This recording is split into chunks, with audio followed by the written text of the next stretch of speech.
પહેલા વડોદરામાં United way garba pass વિતરણમાં ભીડ અને તોડફોડ જોવા મળી છે। પાસ વિતરણ વખતે થયેલી તોડફોડમાં 3 લોકોને ઈજા થઈ। મુખ્ય દરવાજાના કાચ તૂટ્યા અને તોડફોડની આ ઘટના બની છે। એક મહિલા સહિત 3 લોકો ઈજાગ્રસ્ત થયા છે।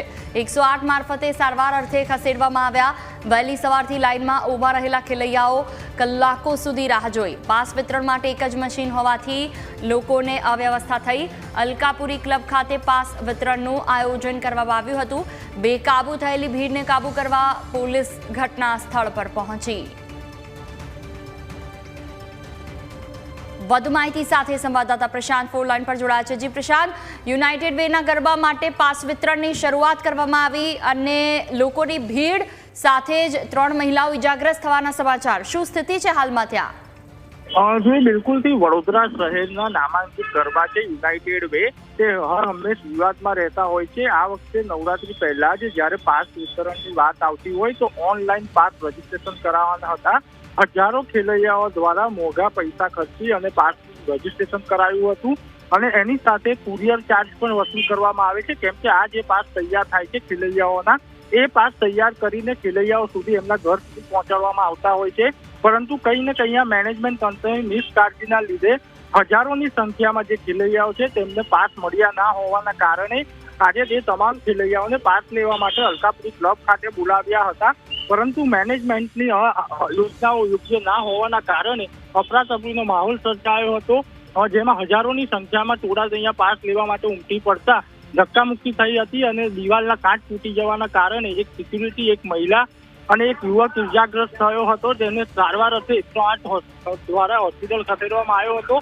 પરિસ્થિતિ જે છે તે બેકાબુ થતા મેનેજમેન્ટ દ્વારા પોલીસને બોલાવવામાં આવી હતી, પરંતુ પોલીસ દ્વારા પણ આ જે ભીડ હતી તે કંટ્રોલ કરવા ખાસી મુશ્કેલ પડી હતી। જો કે હાલ બી પરિસ્થિતિ એ છે, કેમ કે જે પાસ વિતરણ માટે મશીન મૂકવામાં આવ્યું છે, એક જ મશીન મૂકવામાં આવ્યું છે અને જે પાસ ખેલૈયાઓની સંખ્યા છે તે વધુ છે, જેના કારણે હજુ બી અફરાતફરીનો માહોલ છે। જુઈ તમામ જાણકારી બદલ આભાર। કે યુનાઇટેડ વે તરફથી જે લોકોએ પૈસા ચૂકવ્યા છે એમને અહીંયા પાસ વિતરણ માટે યુનાઇટેડ વે કંઈક લોકોને બોલાયા હશે।